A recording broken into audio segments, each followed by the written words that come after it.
أعوذ بالله من الشيطان اللعين الرجيم بسم الله الرحمن الرحيم الحمد لله رب العالمين والصلاة والسلام على سيد الأنبياء وخاتم المرسلين سيدنا ونبينا بالقاسم محمد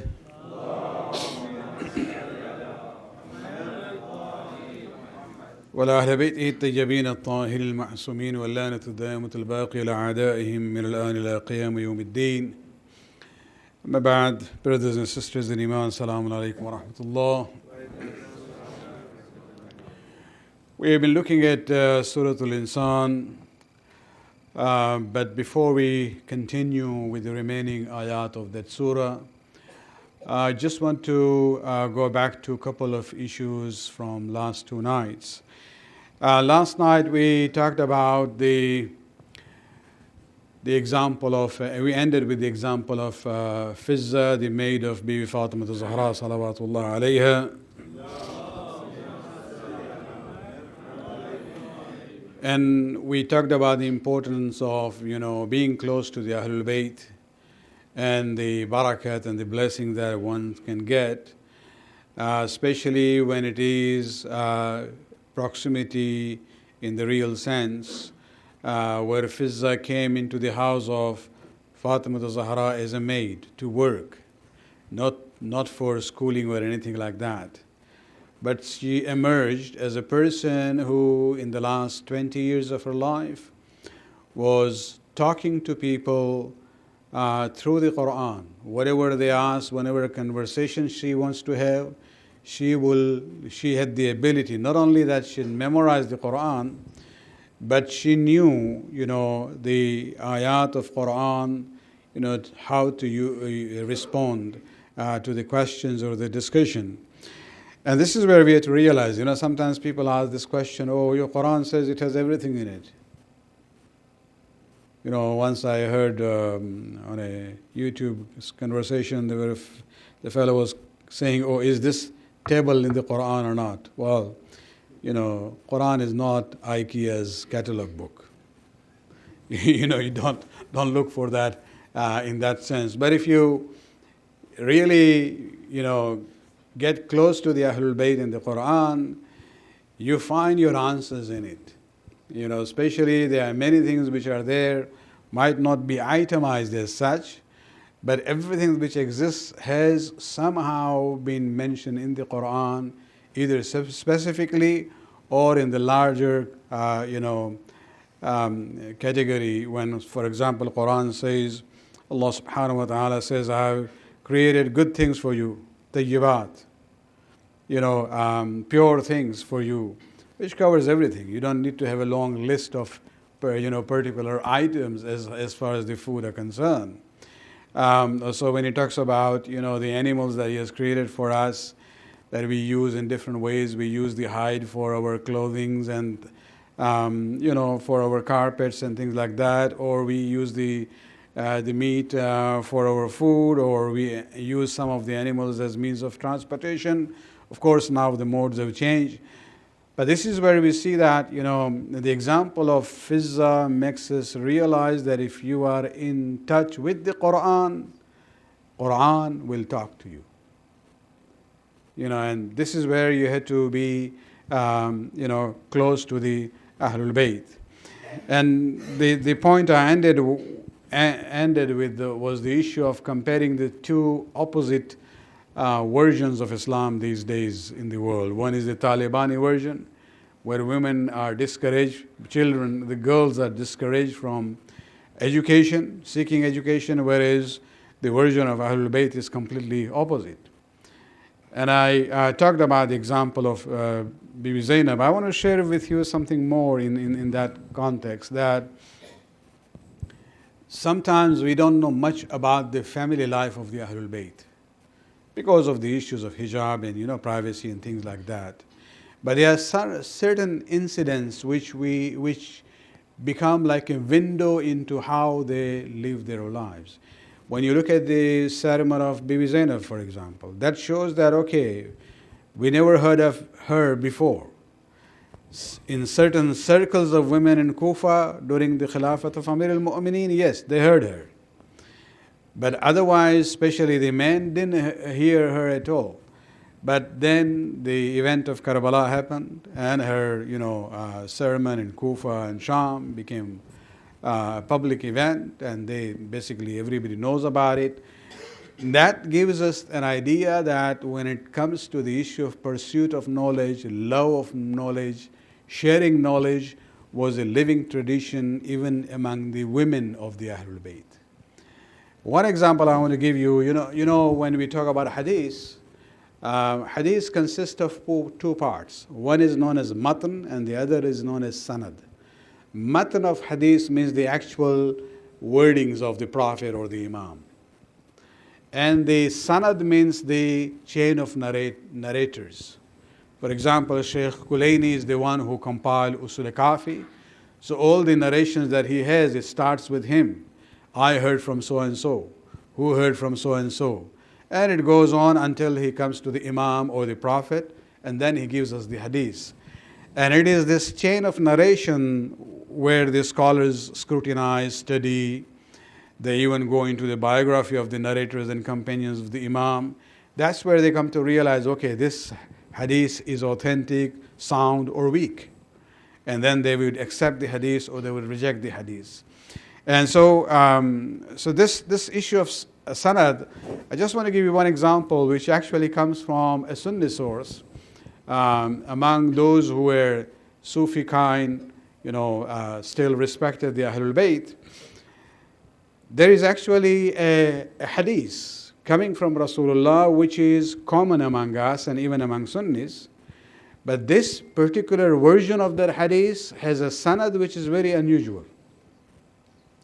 And I'm going to the early sources. These are from the Sunni book, where he is quoting from one of the descendants, and this is after the Ghaybat era, from the descendants of Ali and Fatima, so from the Sadat, Alawiya lady. Look at this sanad. Fatima bint al-Husayn al-Razavi. Razavi is not because I chose for that reason, because I am from the same Razavi family. No, it happened to be that way, but we'll come to that. So, the quotation starts with Fatima, the daughter of Husayn al-Razavi, who narrates from a lady a generation before her, Fatima bint Muhammad Rizvi.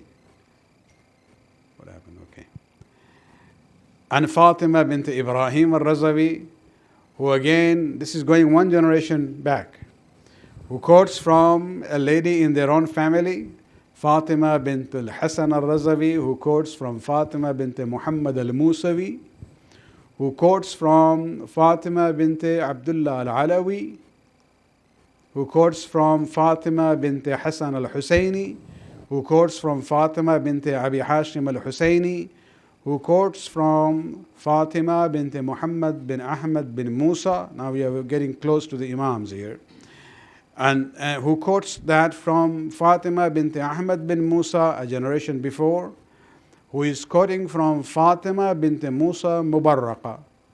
Musa Mubarraqa is actually his grave is in Qom. When you go for extra ziyarats besides Hazrat Masuma, his grave is there, and all the Razavi Sadat in the world are descendants of Musa al-Mubarraqa. And so he had a daughter by the name of Fatima, and she is quoting from her aunt, who is Fatima bint Ali al-Ridha alayhi salam. So now we are getting close to the Imam's era there. And she is quoting from her aunt, Fatima bint Musa al-Kazim, and that is Masumay Qum. And she is quoting from her aunt, Fatima bint Ja'far al-Sadiq, who is quoting from her aunt, Fatima bint Muhammad al-Baqir, who is quoting from her aunt, Fatima bint Ali Zain al-Abidin, who is quoting from her aunt, Fatima bint al-Husayn, the daughter who survived in Karbala, the older daughter of Imam Hussain alayhi salam, who was married to Hassan Musanna. And all the Hassani Sadat are from Hassan Musanna and Fatima bint al-Hussein. That's the only surviving line of the descendants of Imam Hassan. And she is quoting her aunt Zainab bint Ali. So that is the only, I'll come to the names anyway. And she is quoting her mother, Fatima bint Rasulullah, who says, قال رسول الله ألا من مات على حب آل محمد مات شهيدا. That is the hadith, the last line, where Rasulullah is saying that whoever dies with the love of Ali Muhammad, he is as if he has died as a shaheed. Now, it's a very famous hadith, even Sunnis quote quite a lot. But the point I have here is that you are talking about almost 18 generations. Going from Fatima onwards. And in that 18 generation, it seems that this tradition of quoting a hadith was there, and it was not confined to the men. We hear about imams and the men from the Ahlul Bayt, but this is one window into it, that they had their own circle, their own, process of sharing hadith with one another, teaching the hadith to the next generation. And so we shouldn't be surprised when we see that, Zainab is the one who, for example, has given us this khutbah of Bibi Fatima in the presence of Abu Bakr when she went and talked about the issue of Fadak. And the interesting part here is that all of them are named Fatima except Zainab. The name of Fatima is being kept alive in every generation. We have a trend, and I'm not saying it's wrong, and I'm not saying, don't look for new and unique names we want for our children. That's the new, young parents these days look for it. But remember that there are certain names which have their value even after passage of time. And this is where the name of Fatima al-Zahra has been maintained in that way. Salawat.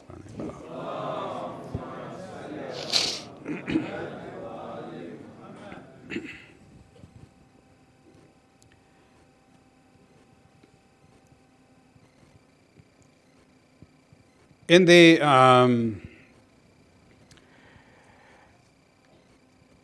I think where I talked about the khutbah of Bibi Zainab, and I mentioned that if you want to really go and read more into it about the historical background, I referred to my book. I would just like to give you the reference. If you want to download that, you can take the picture. It's not that clear, but anyway.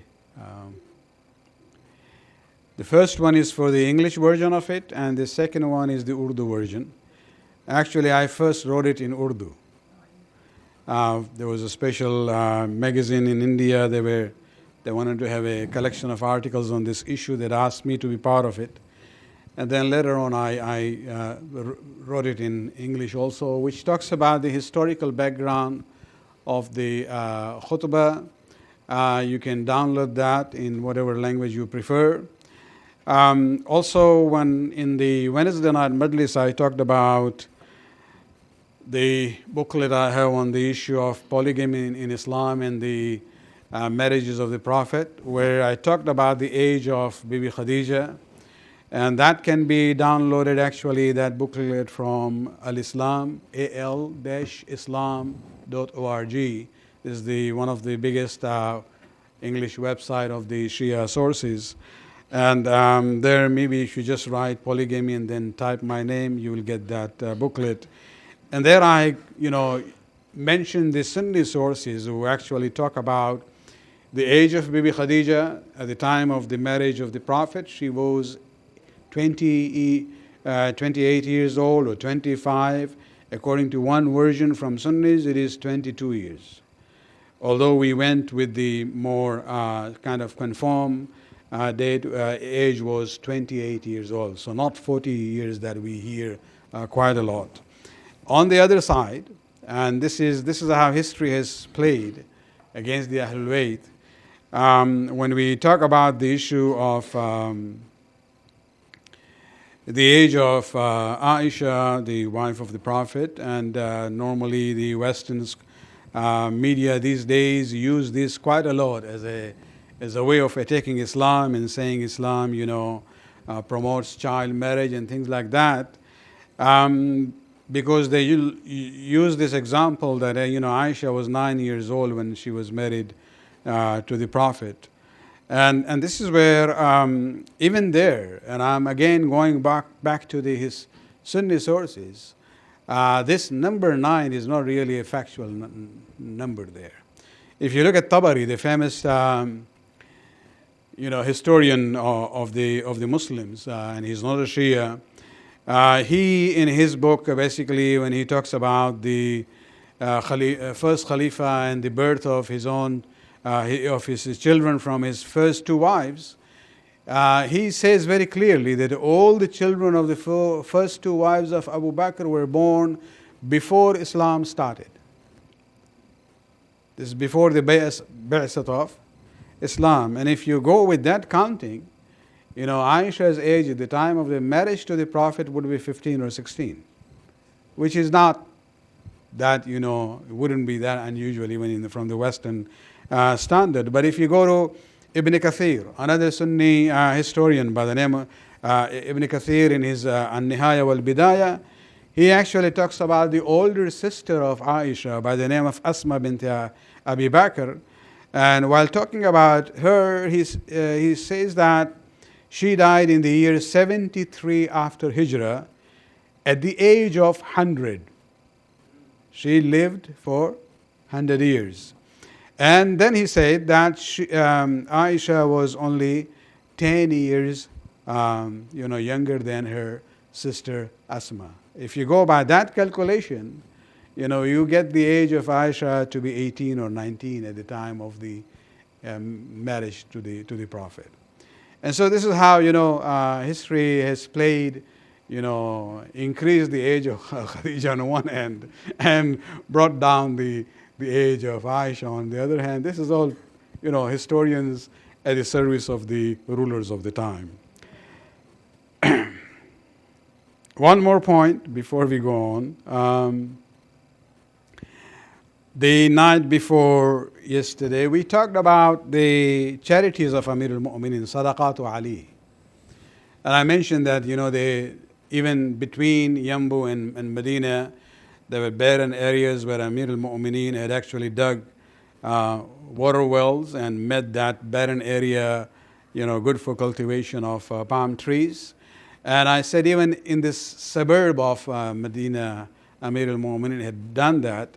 One example I want to show you, this is from the Google map. This is Medina.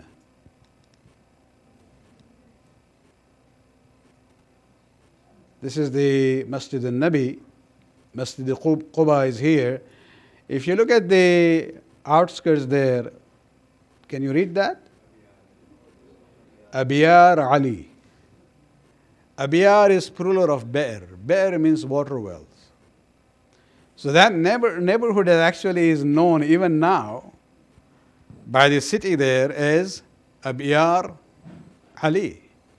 And this is where you come to realize, okay, this is the area most probably where Amir al-Mu'minin had dug, water wells to make that area more, fruitful for cultivation.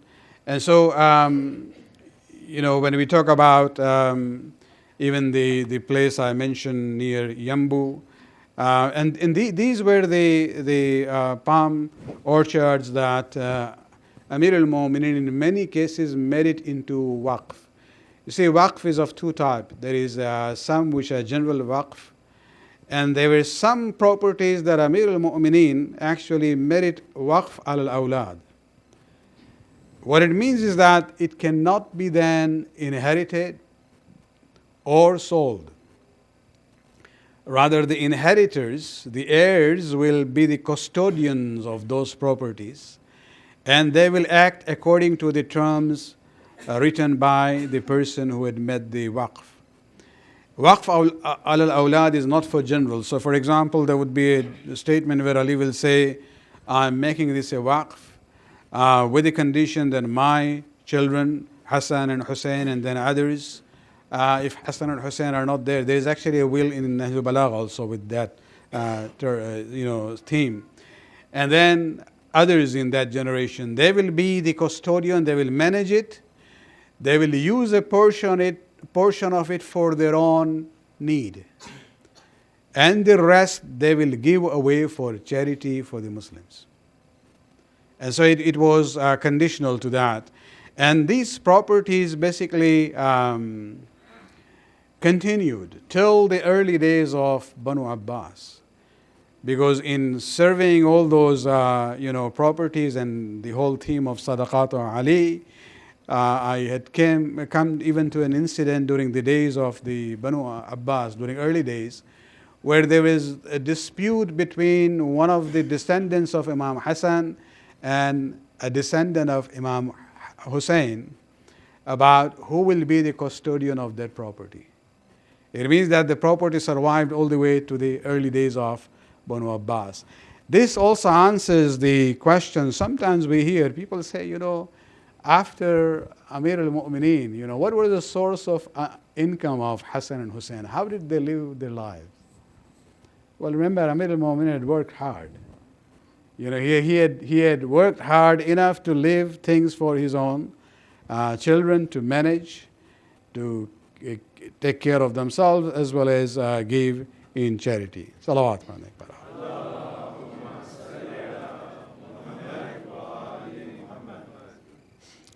So we go back to Suratu l-Insan. We looked at the main part of it, beginning with the issue of the creation of human being, the divine guidance and the consequences, and the example of the family of Fatima Zahra salawatullah alayha.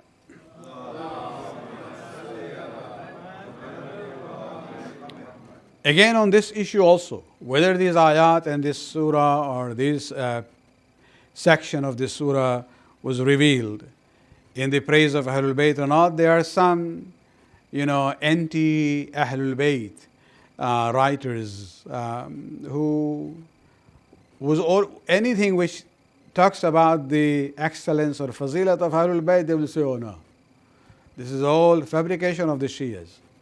So Shias have been so, clever that they've implanted things in the Sunni books. Come on. And so, and therefore, even this has become an issue where sometimes they bring up that, this is all the stories made up by the Shias. And the Shia ulama, of course, have responded to this very well. One of the prominent alim by the name of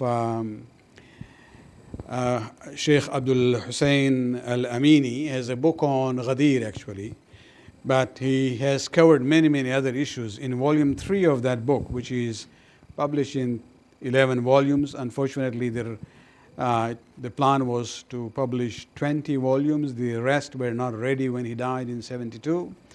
But the third volume, he talks about this event of the 3 days fast and how the Ahlul Bayt gave away their bread, and Allah subhanahu wa ta'ala revealed this ayat from 7 to 22 of Surah Dahr in their praise.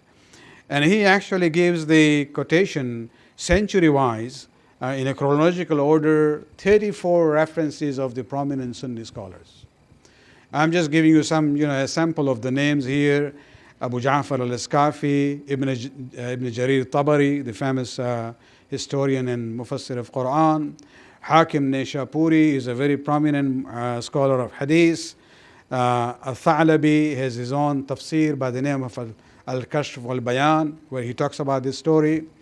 Al-Wahidi also has a couple of books on tafsir of Quran. One of them is Asbabun Nuzul, means the occasions where the verses came down. And in Surah Dahr he talks about this event as the occasion for these ayat to come down. Zamakhshari is again a famous mufassir of Quran. Al-Kashaf is his book of tafsir. He talks about it quite a lot.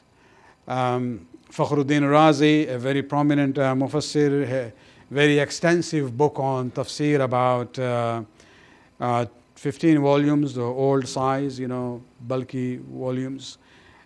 He also talks about this, that this is about the Ahlul Bayt. Al-Iji in his Mawaqif. Ibn Hajar Asqalani, who has a book, Al-Isaba, about the Sahaba, the biography of the Sahaba. He talks about Bibi Fatima there, and in the Fazilat of Bibi Fatima, he mentions there also, including the last in the list I have here is Jalaluddin Suyuti in his Tafsir. So this event and these ayat are about the Ahlul Bayt. This surah is the Qasida of the Ahlul Bayt alayhi salatu wa salam. Salawat.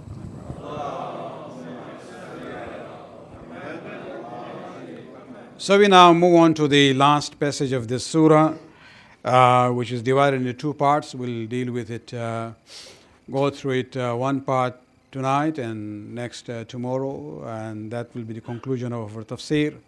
Monday is the Wiladat program. Allah subhanahu wa ta'ala, after ending the story about the Ahlul Bayt with ayat number 22, then this is a different sets of ayat where Allah subhanahu wa ta'ala talks about the Quran itself. Inna nahnu nazzalna alayka al-Quran tanzila, and the address is directly to Rasulullah in singular tense, that we send down to you the Quran in a gradual revelation.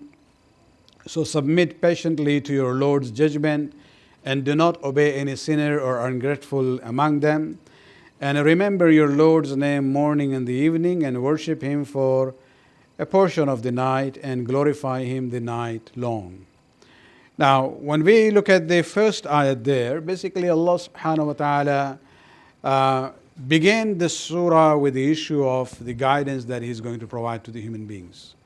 And one of the major source of guidance now is the Quran for us. And so He ends with that issue. And when He talks about the Quran, He uses the term nazzalna. Surely we have sent down. Now the words inna nahnu, surely we, is actually an emphasis, double emphasis there. Inna as well as nahnu. He could have just said nazzalna alayka al-Quran, we have sent down the Quran to you. But these words that verily we have sent down the Quran to you was kind of a response to the mushrikeen of Makkah, who would always question the authenticity of this revelation, and they would say, oh, Muhammad has made it up himself and things like that. So Allah subhanahu wa ta'ala says, no, it's me.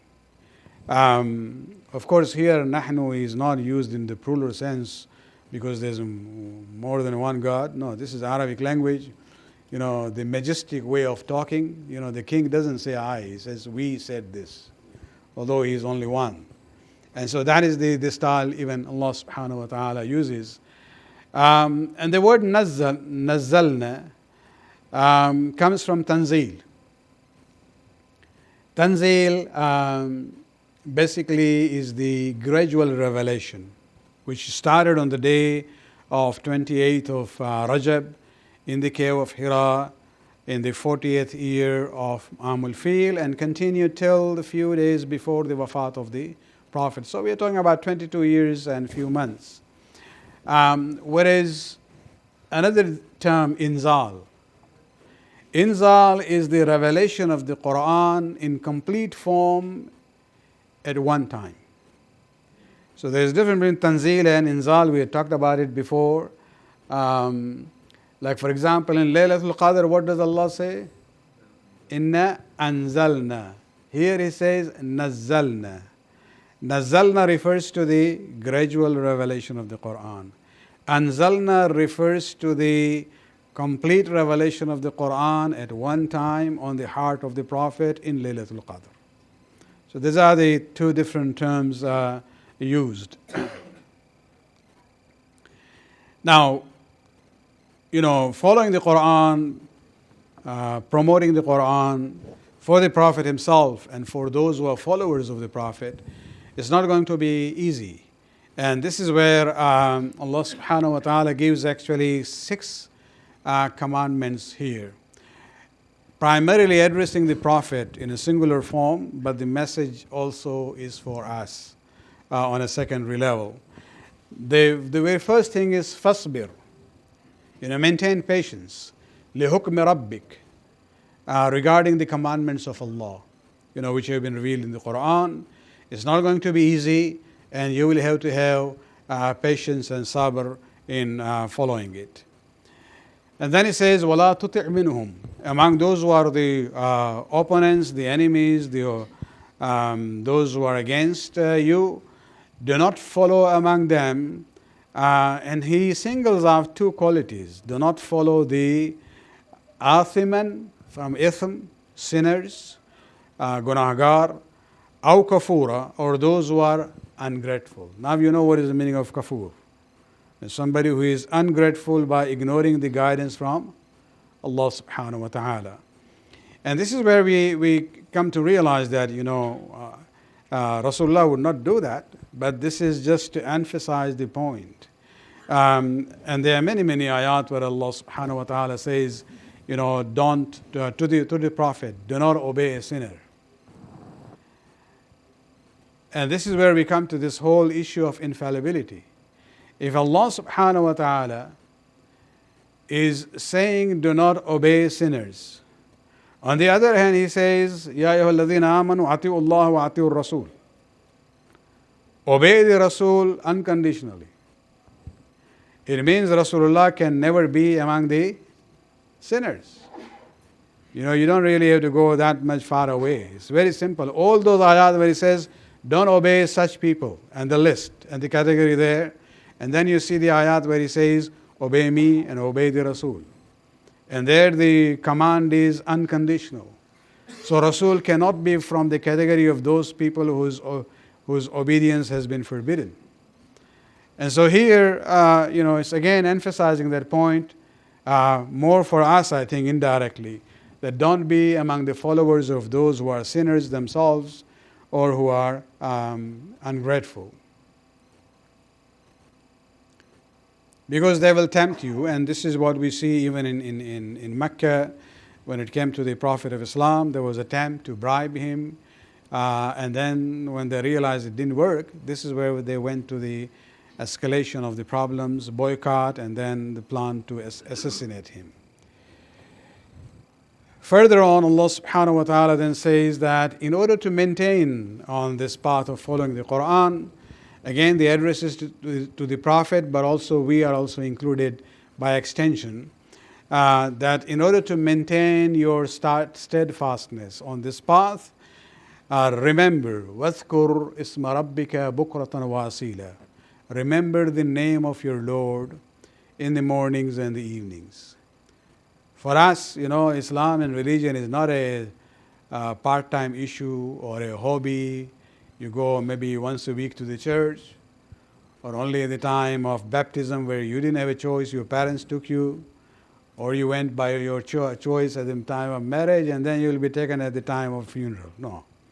For us, deen is part of our life every day. The day starts with remembering Allah, ends with remembering Allah subhanahu wa ta'ala. And also, when it comes to the night time, وَمِنَ اللَّيْلِ فَاسْجُدْ لَهُ. During the night time also go into sajda for a portion of the night. And then further on, وَسَبِّحْهُ لَيْلًا طَوِيلًا. And during the night time also glorify Him in a long way. And this is where, the common tafsir is that the first, morning and evening refers to Fajr and Maghrib. Sajda, the portion of night, refers to Isha. And the last one refers to Namaz Shab at the night time. Of course, there are some other tafsir also, which can be in a way, reconciled, where they say all the 5 namaz are all included in this, because when you talk about early morning and the evening, so you are covered Fajr and Zohr and Asr and Maghrib also. But it's interesting that Allah subhanahu wa ta'ala again talks about passages of time, doesn't give us 5 different times for the prayers.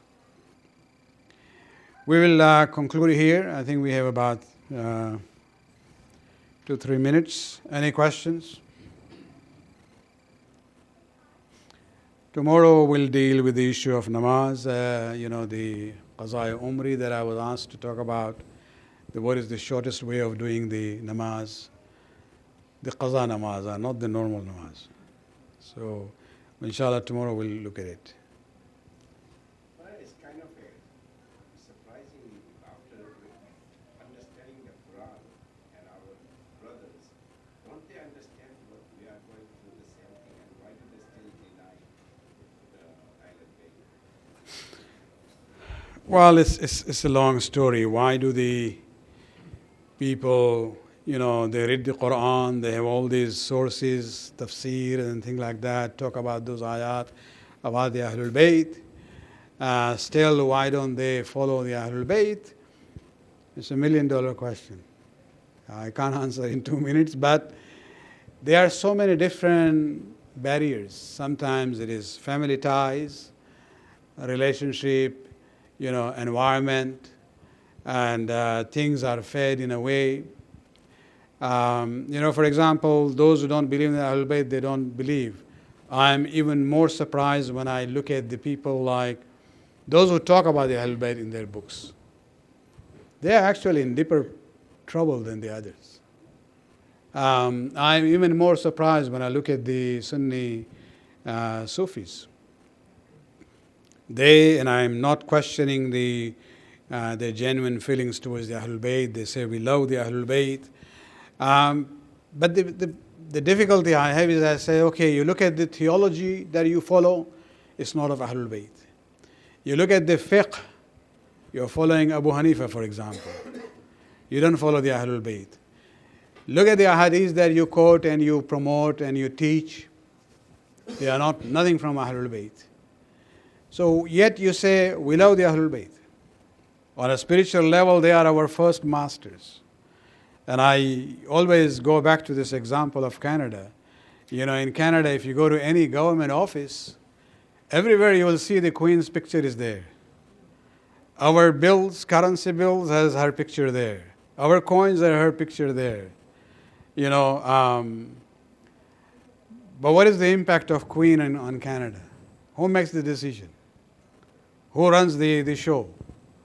It is the Prime Minister. Yes, she appoints the governor, but even the names of governors are being proposed by the Prime Minister to her. So I say to them, you have met the Ahlul Bayt like the Queen of Canada. You say, we love you, we put your picture there, but you really don't have any power, no impact in our lives. That is not the example of, loving and following, where the way Rasulullah said in the last sermon where he says, Inni tarikum fikum as-saqalain, I'm leaving two precious things behind, the Quran and the Ahlul Bayt. And that is where we have to hold on to both. And inshallah, that is the way of salvation for us. ربنا آتنا في الدنيا حسنة وفي الآخرة حسنة وقنا عذاب النار برحمتك يا أرحم الراحمين.